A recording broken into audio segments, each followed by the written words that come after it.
Hello viewers, আসসালামু আলাইকুম। Welcome to রিমাস cooking recipes. তো বন্ধুরা, চলে এসেছি বরাবরের মতো আরও একটি রেসিপি নিয়ে আপনাদের মাঝে। তো আজকে আমি গরুর মাংস রান্না করব। আর এই গরুর মাংসটা আমি প্রথমে কড়াইতে কষিয়ে নেব, তারপর কিন্তু আমি প্রেসার কুকারে ঝটপট রান্নাটা করে ফেলবো। খুব সহজ এবং অল্প সময়ে এভাবে গরুর মাংস প্রেসার কুকারে দিয়ে রান্না করলে খেতে দারুণ হয়। তাহলে চলুন কথা না বাড়িয়ে মূল রেসিপিতে চলে যাই। তো প্রথমে আমি চুলায় একটি প্যান বসিয়ে দিয়েছি আর প্যানে পরিমাণ মতো তেল দিয়ে দিয়েছি। এখন দিয়ে দিব তেজপাতা। আমি এখানে 2টা তেজপাতা একটু ছেড়ে দিয়ে দিয়েছি, এতে করে ফ্লেভারটা ভালো আসবে। এখানে দিয়ে দিয়েছি পেঁয়াজ বাটা। আমি এখানে প্রায় 3 টেবিল চামচ পরিমাণ পেঁয়াজ বাটা দিয়ে দিয়েছি। আপনারা চাইলে পেঁয়াজ কুচিও দিতে পারেন। দিয়ে দিব রসুন। আমি এখানে 2 টেবিল চামচ পরিমাণ রসুন দিয়ে দিব। আর এখানে কিন্তু আমি 1 কেজি পরিমাণ মাংস নিয়ে নিয়েছি, গরুর মাংস। তো মশলাটা আমি একটু তেলের সঙ্গে মিশিয়ে দিব। খুব সুন্দর করে মেশানো হয়ে গিয়েছে, দেখে নিশ্চয়ই বুঝতে পেরেছেন। এ পর্যায়ে আমি এখন অ্যাড করব স্বাদ মতো লবণ।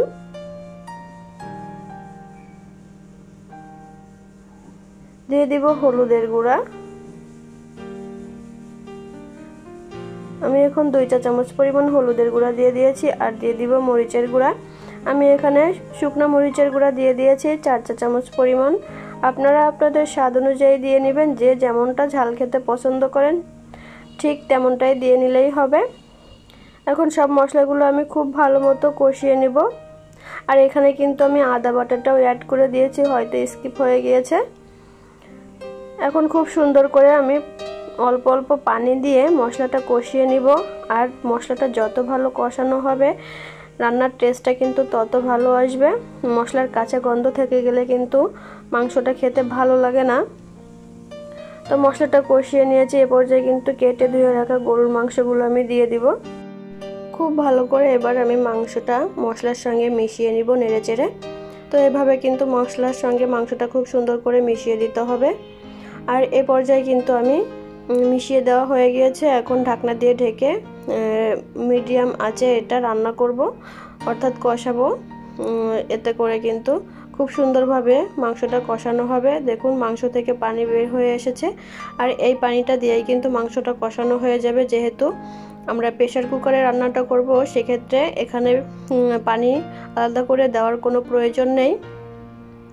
তো এভাবে ঢাকনা দিয়ে ঢেকে কিন্তু আমি মাংসটা খুব সুন্দর করে কষিয়ে নিয়েছি। আর কিন্তু মাংস থেকে তেল ছেড়ে দিয়েছে। এই পর্যায়ে দিয়ে দিব আমি এখানে জিরা আর গরম মশলা একসঙ্গে বেটে নিয়েছি, সেটা দিয়ে দিব। 1 চা চামচ পরিমাণ জিরার বাটা আছে আর 1 চা চামচ পরিমাণ গরম মশলা বাটা আছে, সেটা দিয়ে দিয়েছি। আর এভাবে গরম মশলা আর জিরা বেটে দিলে কিন্তু স্বাদটা খুব ভালো আসে। তো আবারও কিছুক্ষণ আমি ঢাকনা দিয়ে দিব, এতে করে গরম মশলা ফ্লেভারটা মাংসের সঙ্গে খুব সুন্দর করে অ্যাবজর্ব হয়ে যাবে। তো মাংসটা কষানো হয়ে গিয়েছে। এ পর্যায়ে আমি কিছুটা আলু দিয়ে দিব। আলুটা দিয়ে আমি আবারও কিন্তু 10 মিনিট মতো কষিয়ে নিব, এতে করে আলুর ভেতরে মশলাটা খুব সুন্দর করে ঢুকে যাবে। আর খেতেও কিন্তু মজা হবে। যেহেতু আলুটা আমি ভেজে নেইনি, সেজন্য কিন্তু আমি এখানে কষিয়ে রান্নাটা করছি। আর যদি আলুটা আপনারা ভেজে নেন, সেক্ষেত্রে এভাবে কষানোর কোনো প্রয়োজন নেই, মাংসের সঙ্গে দিয়ে দিলে হয়ে যাবে।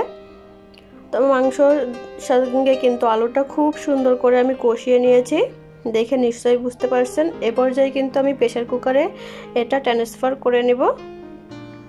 তো প্রেসার কুকারে কিন্তু আমি নিয়ে নিয়েছি। দেখুন এ পর্যায়ে আমি কিন্তু এখানে গরম পানি অ্যাড করব। অবশ্যই গরম পানি অ্যাড করবেন, এতে করে মাংসের স্বাদটা খুব ভালো আসে। আর প্রেসার কুকারে মাংস রান্নার ক্ষেত্রে, যে কোনো খাবার রান্নার ক্ষেত্রে যে পরিমাণ ঝোল রাখবেন ঠিক সেই পরিমাণ পানি অ্যাড করতে হবে। অতিরিক্ত পানি দিলে কিন্তু প্রেসার কুকারে পানিটা থেকে যায়, পানি কিন্তু টানে না। সেজন্য কিন্তু যে পরিমাণ ঝোল রাখবেন ঠিক সেই পরিমাণ পানি অ্যাড করবেন। আর এখন আমি ঢাকনা দিয়ে ঢেকে দিয়েছি। আমি এখানে 3টা সিটি দিয়ে নিব। 3টা সিটি দিলেই হয়ে যাবে। তো সিটি দেওয়ার পর কিন্তু আমি 15 মিনিট অপেক্ষা করেছি ভাপটা ভিতরে ঢোকার জন্য। এরপর দেখুন ঢাকনাটা খুলে আমি আবারও কিন্তু 5 মিনিট মতো কিন্তু এটা হাই আঁচে ফুটিয়ে নিব।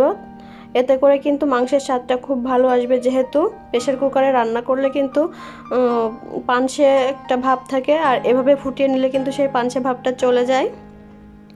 তো রান্নাটা হয়ে গিয়েছে, দেখুন কত সুন্দর কালার এসেছে আর দারুণ হয়েছিল খেতে। এভাবে একবার মাংস রান্না করে খেয়ে দেখবেন আর কমেন্টস করে জানাবেন কেমন হয়েছে। আর বন্ধুরা, একটা লাইক দিতে কিন্তু ভুলবেন না, কারণ আপনাদের একটা লাইক আর কমেন্টস আমাকে অনেক বেশি উৎসাহিত করে। আমার ভিডিওটি দেখার জন্য সবাইকে অসংখ্য ধন্যবাদ। আল্লাহ হাফেজ।